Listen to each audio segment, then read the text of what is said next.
আপনি কি আতঙ্কে রয়েছেন? আমি আতঙ্কে আছি, আমার পরিবার আতঙ্কে আছে। আমাকে গত 23 তারিখে আমার বাড়িতে ঢুকে ভাঙচুর করে আমাকে মারধর করা হয়েছে। সাজান থেকে ধরতে পারে না, মহিলাদের এখন চুপ করুন, এনা সাকানি ছাড়িনি কইরা ঘুমটাতে বসে থাকুন। দেখলেন ভিডিওটা? তৃণমূলের নেতা নিজের এলাকাতে অন্যের বাড়িতে ঢুকে ভয়ে নিজেকে তালাবন্ধ করে নিচ্ছে। আর অন্যদিকে মমতা বন্দ্যোপাধ্যায়ের পুলিশকে এই রাজ্যের সাধারণ মহিলারা বলছে হাতে শাঁখা চুরি পরে বসে থাকুন, ঘোমটা দিয়ে বসে থাকুন, শেখ শাহজাহানকে আমরা ধরে দিচ্ছি। এটাই হচ্ছে পরিবর্তন। আপনারা যারা এখনো মনে করেন যে প্রতিবাদ করে কি হবে, অন্যায়ের বিরুদ্ধে বলে কি হবে, সমস্যা হবে, সেই তো একই জিনিস ঘটতে থাকবে, তারা এবার শুধরে যান। যে কোনো অন্যায়ের প্রতিবাদ করুন, যেমন প্রতিবাদ শুরু করেছেন এই বাংলার নারীরা। সন্দেশখালীর নারীরা নারী বিদ্রোহ করে বুঝিয়ে দিয়েছে যে প্রতিবাদ করলে কতটা শাসকের ঘুম উড়িয়ে দেওয়া যায়। তৃণমূলের প্রভাবশালী নেতা অন্যের বাড়িতে ঢুকে ভয়ে, এই বাংলার সাধারণ নারীদের ভয়ে, তাদের হাতে মারধর খাবার ভয়ে অন্যের বাড়িতে ঢুকে গেটে তালা বন্ধ করে দিচ্ছে। এই হচ্ছে দাপট নারীদের। আপনারাও যদি প্রতিবাদ করেন তাহলে আপনাদের ভয়েও এই অত্যাচারিত তৃণমূলের নেতারা ঠিক এভাবেই নিজের বাড়িতে নিজেকে তালা বন্ধ করে দেবে। আগে দেখুন, আজকে অজিত মাইতি সন্দেশখালীর বেরমজুর 1 নম্বরের টিএমসির তৃণমূলের অঞ্চল সভাপতি অজিত মাইতিকে আজকে ধাওয়া করলেন এলাকার মহিলারা। একদিন আগে তার বাড়িতে ঢুকে ভাঙচুর করেছিল, তাকে জুতো পেটা করেছিল, আর আজকে তাকে আবার ধাওয়া করলেন। কেন? কারণ তিনি নাচতে নাচতে 2 মন্ত্রী এসেছে বলে তাদের জনসভায় যাচ্ছিলেন। 2 মন্ত্রী পার্থ ভৌমিক এবং সুজিত বসু এসে হরিনাম করলেন, সংকীর্তন করলেন, রীতিমতো খোলকরতাল বাজালেন। আর যে এই অজিত মাইতি সেখানে যেতে গেলেন, তাকে ধাওয়া করলেন এলাকার মহিলারা। তারপরে কি হলো দেখুন ভালো করে।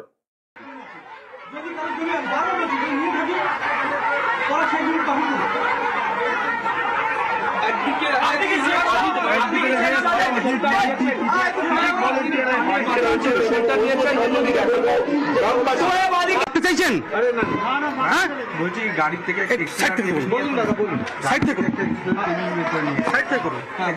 বলুন কি অভিযোগ, বলুন তো। তাড়া করলো কেন গ্রামবাসীরা? তাড়া করলো কেন? আমি বলছি, আমি তো তাড়া না, আমি একটু গেছিলাম, পার্থবাবু এসেছিল ওখানে, আমি গেছিলাম, ওখান থেকে এসে এখানে একটা আন্দোলন হচ্ছে, সেই সূত্রে যখন ওরা তাড়া করে আসছে তখন আমি এর মধ্যে ঢুকে চলে এসেছি। কেন কেন কিসের ভয় আপনার? বারবার ওরা একটা প্রতিবাদ করছে যে আমি এই নিয়েছি, ওই নিয়েছি, সেই নিয়েছি। আমার জ্ঞান তো কারোর অন্যায় আমি করিনি। যদি করে থাকি বলছি পুলিশ প্রশাসনের দ্বারস্থ হয়ে আমাকে অ্যারেস্ট করে তথ্য সহকারে দেখুক আমি কতটা দোষী, কতটা নির্দোষ। আপনি কি আতঙ্কে রয়েছেন? আমি আতঙ্কে আছি, আমার পরিবার আতঙ্কে আছে। আমাকে গত 23 তারিখে আমার বাড়িতে ঢুকে ভাঙচুর করে আমাকে মারধর করা হয়েছে। কেন আপনার উপরে চড়াও হচ্ছে? সবাই গ্রামবাসীরা কেন চড়াও হচ্ছে আপনার উপর? কেন হচ্ছে সেটা আমি বুঝতে পারছি না। আপনি জমি নেওয়ার অভিযোগ, অন্য কারোর জন্য কি আপনার আবার সমস্যা হচ্ছে? তাহলে হতে পারে, কিন্তু আমি অন্য ওরাই বলতে পারবে। আমি তো নিজের থেকে বলছি, আমি কোনো সংকেত কারণ নেই।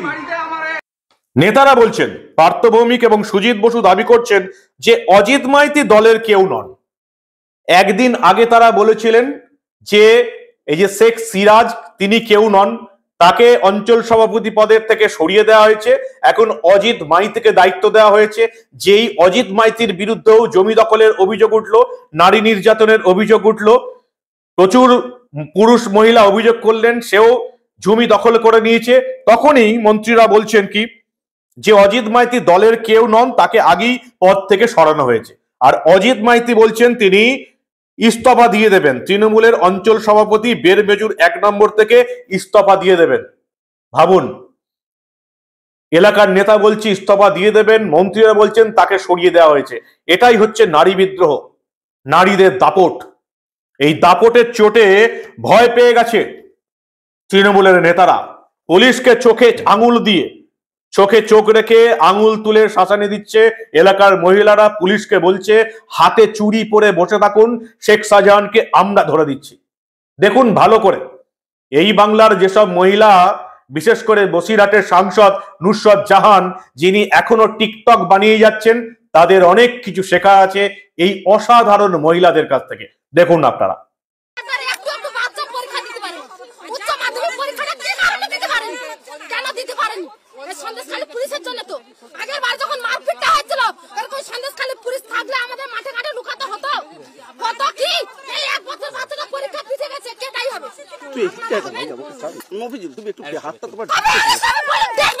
ডেট বলুন আমার লিখে নেই, বলুন এই ডেটে সালাম সাকার হবে, কেন বলতে পারবেন না? কেন বলতে পারবেন না? তদন্ত কেন বলছেন? আরাম করছে, এখানে ঝামেলা হচ্ছে বলে আপনারা এখানে চুপ করতে বলতে পারছেন। সাধারণ জন কথায় আপনারা খুঁজতে পাচ্ছেন না। খোঁজা হচ্ছে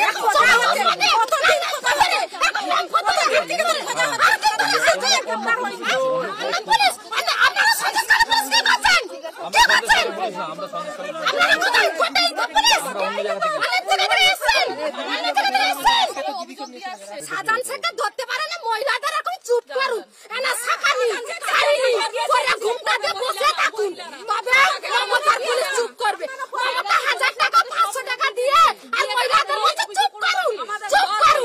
না আর মস্তান বসেছে, মস্তান আরাম শাখা চুরি করে আপনারা বসে থাকুন আর আমাদের পুলিশের দায়িত্বটা দিন, পুলিশের দায়িত্বটা দিন।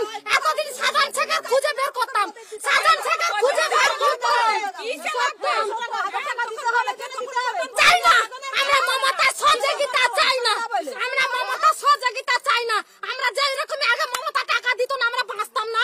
আমার স্বামীরা ইনকাম করেনি, আমার স্বামীরা ইনকাম করেনি, এখন কিসের জন্য মমতা দিয়ে আর আমাদের মানি যদি নিয়ে মাঠে ঘাটে খেলছে আর আমার স্বামীদের কল থেকে নিয়ে গিয়ে কেস দিচ্ছে। 4টা 5টা ওরা কেস কে জামিন দেবে? আমার স্বামীরা আমাদের খেতে হবে। আজকে অজিত মাইতিকে তাড়া করলো এলাকার বাসিন্দারা। এলাকার বাসিন্দা বললে ভুল বলা হবে, এলাকার মহিলারা প্রাণ বাঁচাতে একজন সিভিক ভলেন্টিয়ারের বাড়িতে ঢুকে গেটে তালাবন্ধ করে নিজেকে বাঁচালো অজিত মাইতি। এতটাই ভয় পেয়ে গেছে বলছে আমি তৃণমূল ছেড়ে দেবো। পুলিশকে নারীরা বলছে শাখা চুরি পরে বসে থাকুন, ঘোমটা দিয়ে বসে থাকুন, শেখ শাহজাহানকে আমরা ধরে দিচ্ছি, আপনারা কবে ধরবেন? আর মমতা বন্দ্যোপাধ্যায়ের প্রশাসন কি করছে? মমতা বন্দ্যোপাধ্যায়ের প্রশাসন বিরোধীদের আটকাতে ব্যস্ত। বিজেপি রাজ্য সভাপতি সুকান্ত মজুমদারকে আটকে দেওয়া হচ্ছে, রাজ্যের বিরোধী দলনেতা শুভেন্দু অধিকারীকে আটকে দেওয়া হচ্ছে। শুভেন্দু অধিকারী যাবেন বলে তাকে মঙ্গলবারে আবার আদালতে যেতে হবে সন্দেশখালীতে যাওয়ার জন্য। সিপিএম নেত্রী মীনাক্ষীকে আটকে দেওয়া হয়েছে। আর আজকে ওই এলাকাতে তৃণমূলের 2 মন্ত্রী পার্থ ভৌমিক এবং সুজিত বসু রীতিমতো জনসভা করলেন। মমতা বন্দ্যোপাধ্যায়ের রাজত্বে আইন শুধুমাত্র তৃণমূলের নেতাদের জন্য। দেখুন পার্থ ভৌমিক এবং সুজিত বসুর জনসভা 144 ধারায়। ওরা আসবে, ফ্লাইটে আসবে, ফ্লাইটে যাবে, থাকবে না ওরা, ওরা দিল্লি যাবে। আর দিদি বাংলায় থাকবে, দিদি বাংলায় মানুষের উপকার করবে, এ কথা মনে রাখবে।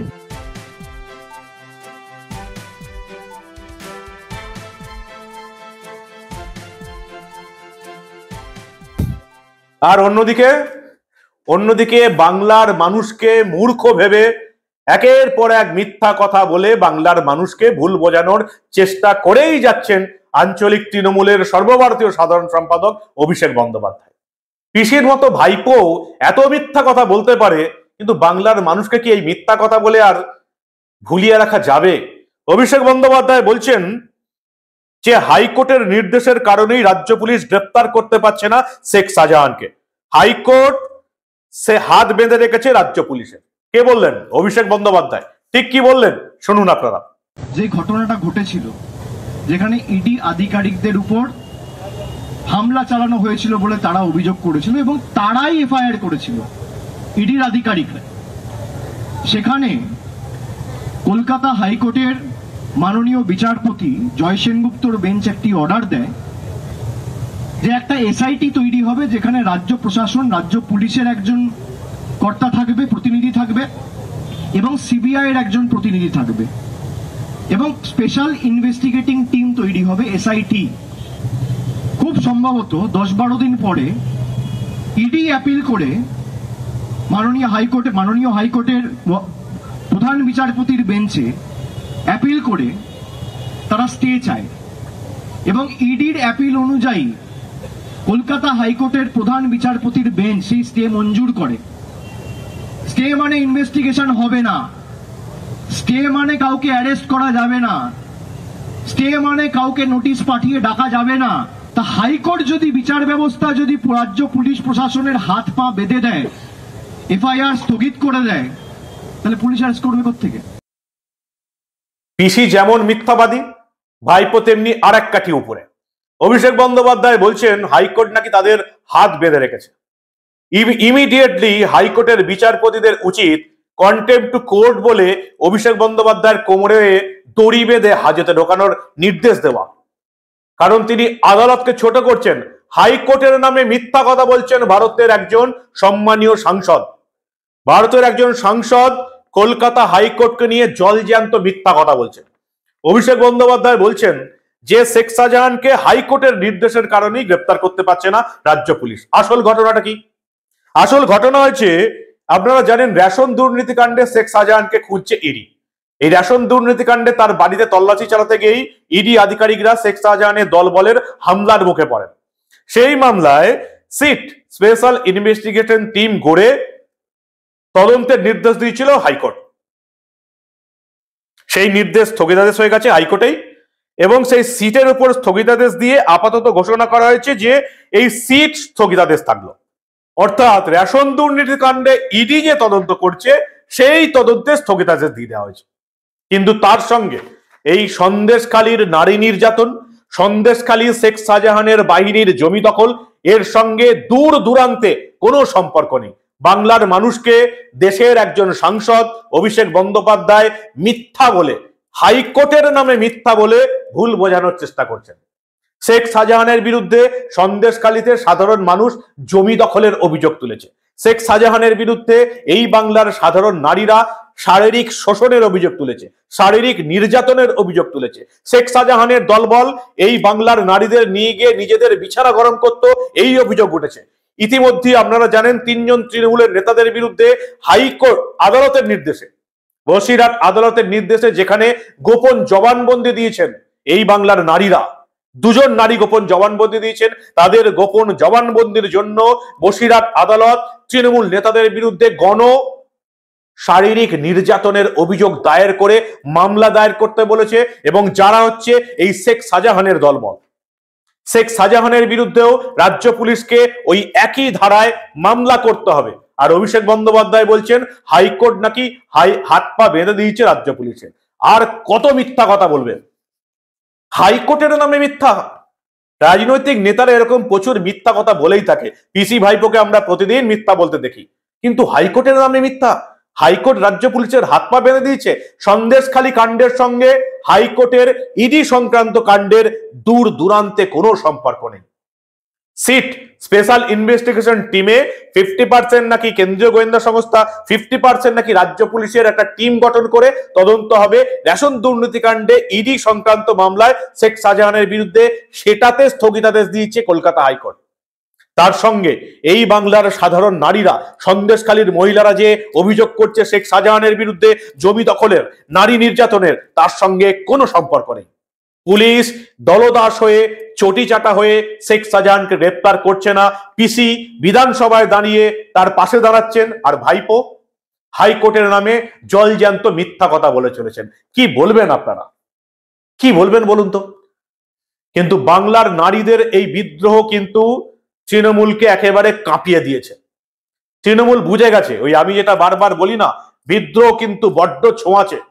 প্রত্যেকে প্রতিবাদ করুন, তাহলে এই তৃণমূলের নেতারা এভাবেই এই অজিত মাইতির মতোই অন্যের বাড়িতে ঢুকে নিজেকে তালাবন্ধ করে নেবে। আর পুলিশ শুনবে যে বাংলার নারীরা তাদেরকে বলছে যে হাতে চুরি পরে বসে থাকুন, ঘোমটা টেনে বসে থাকুন। এই হচ্ছে তোলামূলের অবস্থা, তৃণমূল নেতাদের অবস্থা, এবং মমতা বন্দ্যোপাধ্যায়ের চটিচাটা পুলিশের অবস্থা। আপনারা প্রতিবাদ করুন। খানাকুলে গৃহবধূকে তুলে নিয়ে গিয়ে একজন পুরুষ পুলিশ আগা পাশতারা পিটিয়েছে। প্রতিবাদ করুন। প্রতিবাদ না করলে এই বিপদ আপনাদের বাড়িতেও ঢুকে পড়বে, এই আগুন আপনাদের বাড়িতেও ঢুকে পড়বে। যেটা সন্দেশখালীতে হয়েছে, খানাকুলে হয়েছে, সেই বিপদ যদি আপনার বাড়িতে আপনি দেখতে না চান, তাহলে এখনই প্রতিবাদ করুন। আর এই প্রতিবাদ করলে কি হয় সেটা সন্দেশখালী থেকে দেখুন, সেটা আমরা আপনাদের সামনে তুলে ধরবো। দেখতে থাকুন দা নিউজ বাংলা। আপনাদের গুরুত্বপূর্ণ এবং মূল্যবান মতামত আমাদের কমেন্ট সেকশনে দিতে একদম ভুলবেন না। আর আমরা এই ধরনের কোনো ঘটনায় চেপে রাখতে দেব না।